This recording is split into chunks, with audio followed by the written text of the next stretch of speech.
Bakının Sabunçu rayonunda 1986-cı il təvəllüdlü Sərxan şəxsi münasibətlər zəminində yaranan mübahisə zamanı qeyri-rəsmi münasibətdə olduğu könülə xəsarət yetirib, xulqanlıq hərəkətləri edib. Hadisə Sabunçu rayonu Bakıxanov qəsəbəsi Şamil Kamilov küçəsində yerləşən Bakıxanov Ticarət Mərkəzinin qarşısında baş verib. Cəlilabad rayon sakini Sərxan ictimai yerdə əsayişi pozub, hər hansı bir əsaslı səbəb olmadan əvvəllər qeyri-rəsmi münasibətdə olduğu könüllü azyaşlı oğlu Səidəni göndərməyə aparmasına ona icazə verməməsini, habelə könüllünün anası ilə mübahisə etməsindən ona irad bildirməsini cüzi səbəb kimi bəhanə edib, küçədə olan şəxslərin gözü qarşısında mübahisə yaradıb. Sərxan könüllü nalayiq ifadələrlə təhqir etdikdən sonra onun sifət nahiyəsinə bir dəfə sol əli ilə yumruq zərbəsi vurub, ona müxtəlif dərəcəli xəsarətlər yetirib. Hadisəni törədən Sərxanın barəsində Cinayət Məcəlləsinin 221.1 xulqanlıq, yəni ictimai qaydanı kobud surətdə pozan, cəmiyyətə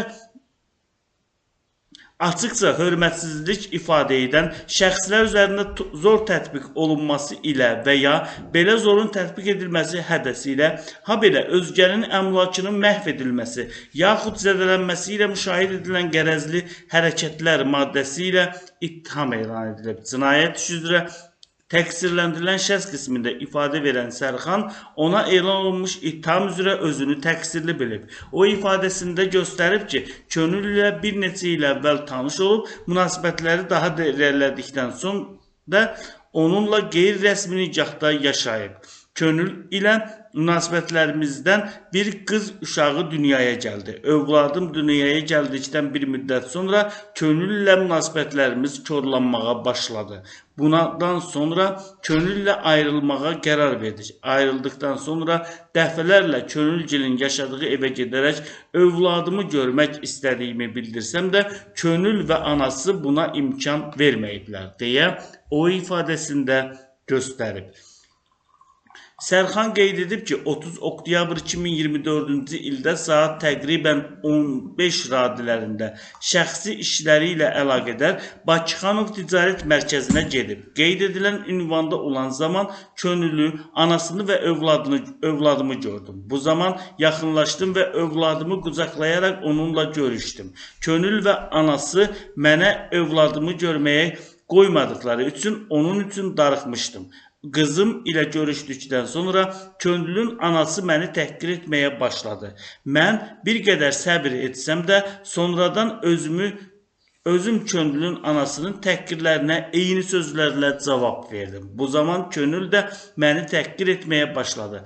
Əsəblərimə sahib çıxa bilmədim. Yumruqla onun üz nahiyəsindən zərbə indirdim. Dərhal etdiyim əməldən peşman olaraq oradan uzaqlaşmağa çalışdım deyə təqsirləndirilən şəxs ifadəsinə belə yekun vurub. İş üzrə zərərçəkmiş qismində ifadə verən könüllün sözlərinə görə oktyabrın 30-da saat təqribən 14 radələrində anası və qızı Bakıxanov qəsəbəsində yerləşən Bakıxanov Ticarət Mərkəzinə gedib. Bazarlıq edib ticarət mərkəzindən çıxdıqdan anidən Sərxan qarşımda gördüm. Bu zaman Sərxan qızımı öpüb qucaqladı. Bundan sonra Sərxanla anamın arasında mübahisə başladı. Sərxan küçədən keçən şəxslərin yanında anamı təhqir etməyə davam etdi. Buna biganə qala bilmədim. Sərxana iradımı bildirdim. Sərxan üzərimə gələrək yumruqla üz nahiyəmdən vuraraq mənə xəsarət yetirdi. Mən aldığım xəsarətdən yerə yıxıldım. Bu zaman Sərxan həmin yerdən uzaqlaşmağa başladı. Mən ayağa qalxaraq zərbənin təsirindən nə etdiyimin fərqində olmadan Sərxanın arxasınca qaçdım. Yoldan keçən şəxslər məni saxladılar deyə zərərçəkmiş şəxs ifadəsinə belə yekun vurub. Bu cinayət işinə Sabunçu rayon məhkəməsində baxılıb, məhkəmənin hökmü ilə Sərxan 11 ay 26 gün müddətinə azadlığın məhdudlaşdırılması cəzası alıb. Təqsirlənən şəxsin üzərinə Cəlilabad rayonunun hüdudlarını tərk etməmək, axşam saat 23:00-dan səhər saat 06:00-dək yaşayış yerini tərk etməmək, elektron nəzarət vasitəsini gəzdirmək və həmin vasitənin işlək vəziyyətdə saxlanılması üçün ona xidmət etmək, müvafiq məhkəmə qərarı olmadan yaşayış yerini dəyişdirməmək vəzifəsi qoyulub.